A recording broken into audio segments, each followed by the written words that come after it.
Échale un vistazo a esto, dijo mientras paseábamos despacio bajo el sol de media mañana, camino al costado de la piaceta, que se elevaba sobre las redondeadas colinas. A lo lejos, y mucho más abajo, se podía observar el mar con unas pocas líneas de espuma,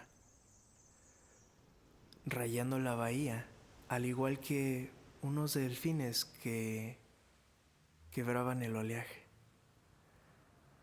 Un pequeño autobús luchaba por subir la colina, mientras que 3 ciclistas uniformados se rezagaban tras él, quejándose, obviamente, por los humos. Ya sabes quién dicen que se ahogó cerca de aquí, ¿no? Comentó Shelley. ¿Y sabes qué hicieron su esposa, Mary, y sus amigos cuando encontraron el cuerpo? Corcordium, corazón de corazones, le respondí, haciendo con ello referencia al momento en el que un amigo agarró el corazón de Shelley antes de que las llamas se hubiesen tragado todo su cuerpo hinchado cuando lo quemaron en la orilla. ¿Por qué me estaba poniendo a prueba? ¿Hay algo que no sepas? Le miré. Este era mi momento. Podía aprovecharlo o podía dejarlo marchar, pero de cualquiera de las maneras, sabía que no podría librarme de ello. O podía saborear su cumplido y vivir para odiar todo lo demás. Esta fue probablemente la primera vez en mi vida que hablé con un adulto, sin haber planeado lo que iba a decir. Estaba demasiado nervioso como para poder idear algo. No sé nada, Oliver. Nada de nada. Sabes más que nadie por aquí. ¿Por qué respondí a mi tono trágico con un estímulo tan anodino para mi ego? Si supieses lo poco que sé sobre lo que en realidad importa. Estaba flotando en el agua, intentando no hundirme, pero tampoco con la intención de nadar a un lugar seguro. Tan solo permanecí allí, pues allí estaba la verdad. Incluso, aunque no pudiese decirla, o ni tan siquiera hacer alusión a ella. Podía asegurar que estaba a nuestro alrededor, al igual que un collar que acabamos de perder mientras nadábamos. Sé que está por aquí, en algún sitio.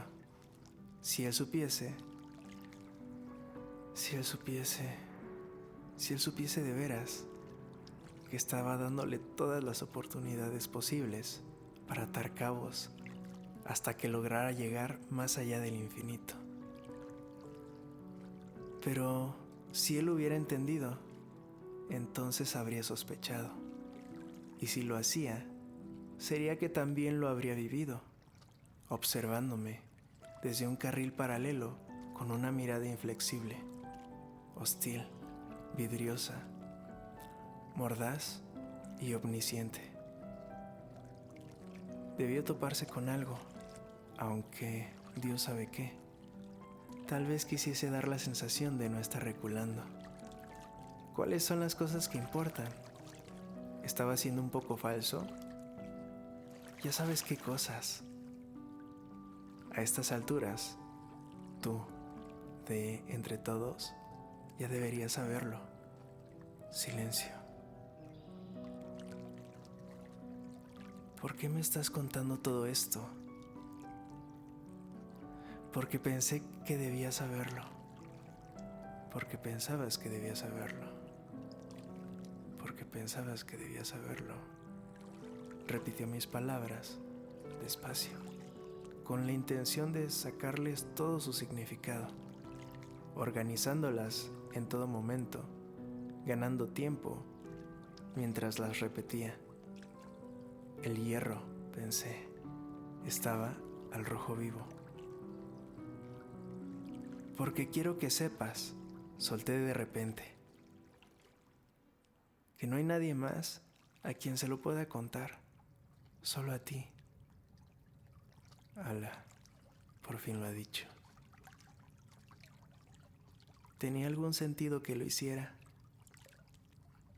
Estaba a punto de interrumpir y desviar la conversación haciendo algún comentario sobre el mar y el tiempo que haría mañana, o sobre si sería una buena idea salir a navegar hasta como solía prometer todos los años por esta época mi padre. Pero, en su favor, debo decir que no me lo permitió. ¿Tienes idea de lo que estás diciendo?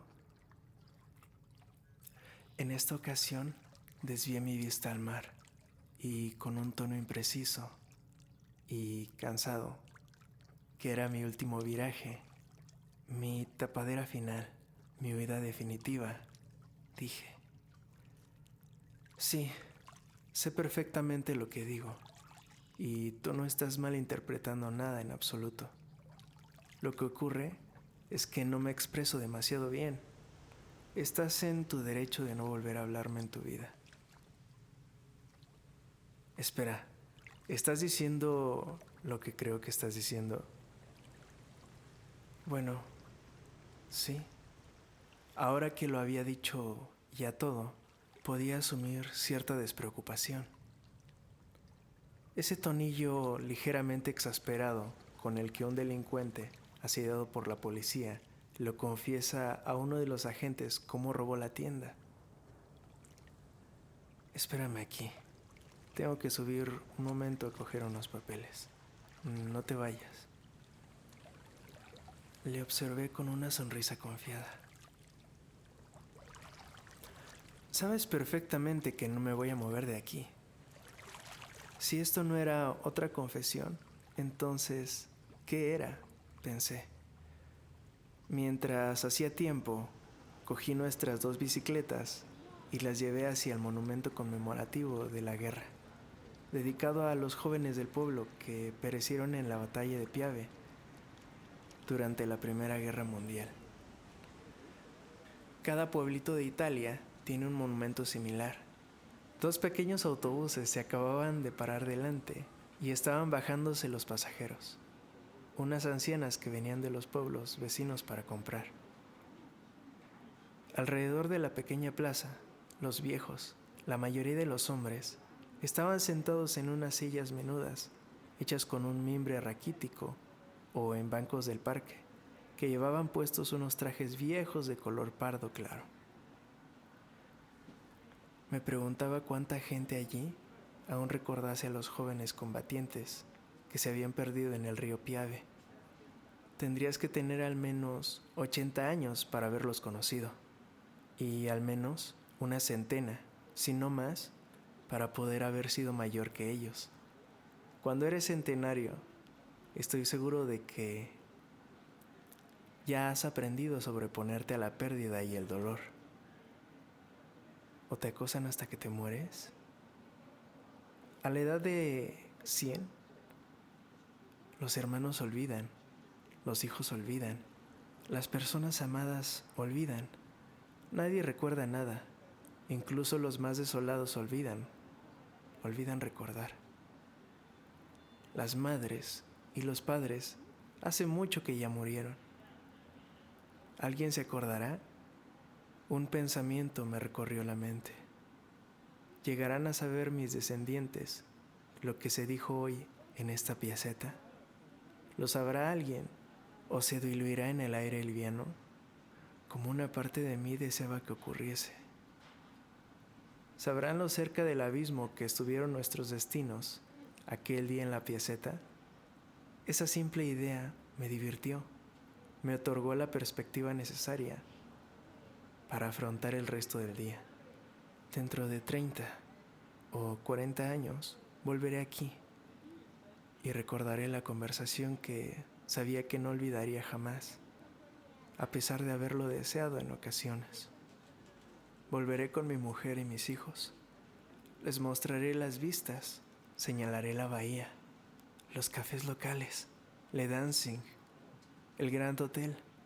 Después, me quedaré aquí de pie y les preguntaré a la estatua y a las sillas de mimbre y a las mesas endebles de madera si recuerdan a alguien llamado Oliver. Cuando volvió, lo primero que soltó fue: Estúpida Milani. Ha mezclado las páginas y tiene que reescribirlo todo. Así que no tengo nada para trabajar esta tarde. Lo que me hace perder un día entero. Era su turno para buscar excusas que esquivasen el tema. A mí no me importaba dejarle escapar si quería. Podíamos hablar sobre el mar, el Piave, o acerca de los fragmentos de Heráclito, como la naturaleza gusta de ocultarse, o fui a buscarme a mí mismo. Y si esto no valía, teníamos el viaje a el que habíamos estado discutiendo durante días. Si no, el conjunto de música de cámara que nos visitaría cualquier día de estos. De camino pasamos por una tienda donde mi madre siempre encargaba flores. Cuando era niño, me gustaba mirar los enormes escaparates de la tienda, bañados por una cortina perpetua de agua que bajaba resbalando suavemente y le aportaba un aura de encantamiento y misterio que me recordaba aquellas películas cuando la pantalla se emborronaba para anunciar que estábamos a punto de presenciar una escena en retrospectiva. Ojalá no hubiese dicho nada, comenté al fin.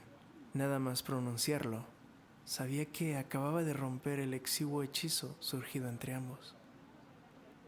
Fingiré que no lo hiciste nunca. Bueno, ese era un enfoque que jamás hubiese esperado de un hombre al que le gustaba todo el mundo. Nunca había oído utilizar una frase como esa en nuestra casa. ¿Quiere decir esto que aún nos hablamos, pero en realidad no? Se lo pensó. Mira, hay cosas sobre las que no podemos hablar. De verdad que no podemos. Se colgó la bolsa en el cuello y comenzamos a descender la colina. 15 minutos antes estaba en total agonía, los nervios a flor de piel, los sentimientos heridos, pisoteados, triturados con el mortero de Mafalda, pulverizados de tal manera que no se podía distinguir el miedo de la ira o de un mero rastro de deseo.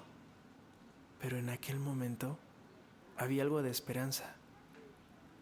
Ahora que habíamos puesto todas nuestras cartas sobre la mesa, el secretismo y la vergüenza habían desaparecido, pero con ellos también esa pizca de ilusión tácita que había mantenido todo eso vivo durante las últimas semanas. Tan solo el paisaje y el clima podían levantarme el ánimo en aquel instante. Lo consiguió el paseo en bicicleta juntos por el campo vacío, que en aquel momento del día nos pertenecía.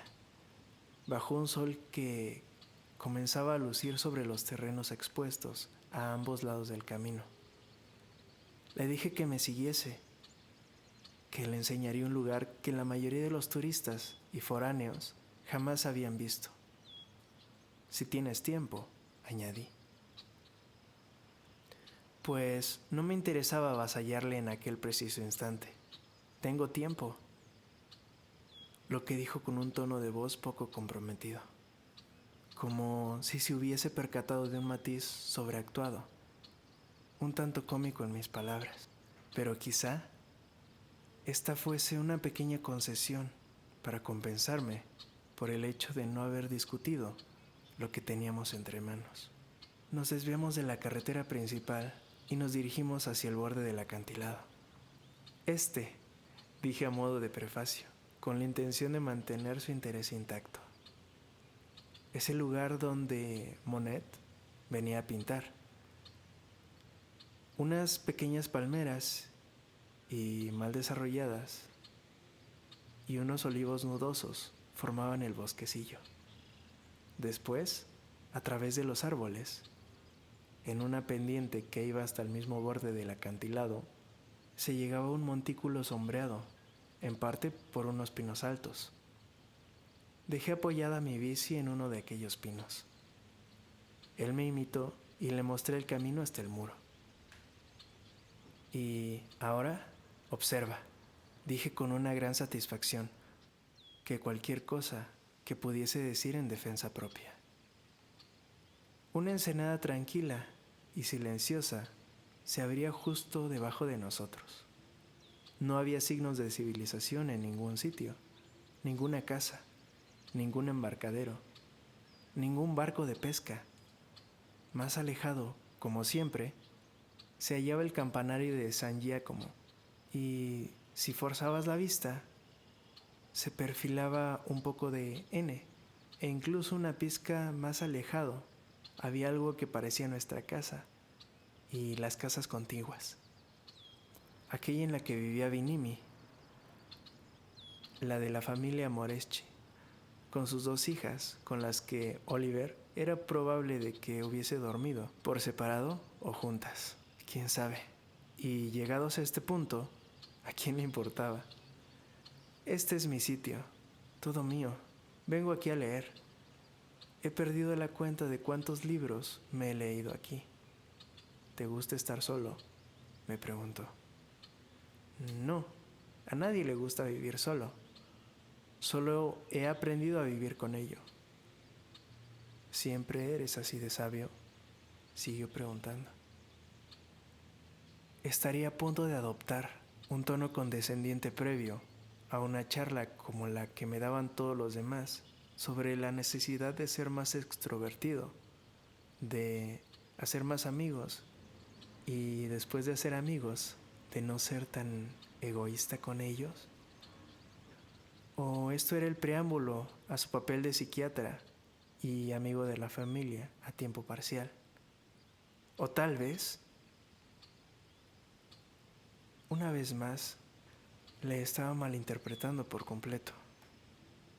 No soy sabio, ya te lo dije, no sé nada. Conozco algún libro y sé cómo colocar una palabra detrás de otra, pero eso no quiere decir que sepa hablar sobre las cosas que en realidad me preocupan. Pero ahora, de cierta forma, lo estás haciendo. Sí, en cierta forma sí. Así es como normalmente digo las cosas, en cierta forma. Con la vista perdida, para no mirarle a él, me senté en la hierba y me di cuenta de que unos cuantos metros más allá se estaba poniendo en cuclillas sobre las puntas de sus dedos, como si en cualquier momento fuera a ponerse de pie de un salto y a volver al lugar donde habíamos dejado las bicicletas. Nunca se me ocurrió pensar que no solo le había llevado ahí para enseñarle mi pequeño mundo, sino para pedirle a mi pequeño mundo que le dejase entrar, para que, así, el lugar al que venía a estar solo durante las tardes de verano tuviese la oportunidad de conocerle, juzgarle, ver si me convenía, arroparle para que yo pudiera volver aquí y recordarle. Aquí solía venir a escaparme del universo conocido y en busca de otro, de mi propia invención. Estaba básicamente enseñándole mi plataforma de lanzamiento. Todo lo que tenía que hacer era una lista de las obras que había leído aquí y sabría todos los lugares a los que había viajado. Me gusta la forma en la que dices las cosas, porque siempre te estás menospreciando. Me encogí de hombros. ¿Me estaba criticando por criticarme a mí mismo? No lo sé. Así que supongo que no lo haces. ¿Tanto miedo tienes de lo que los otros puedan pensar? Negué con la cabeza, pero no sabía la respuesta. O quizá era una pregunta tan obvia que no necesitaba contestarla.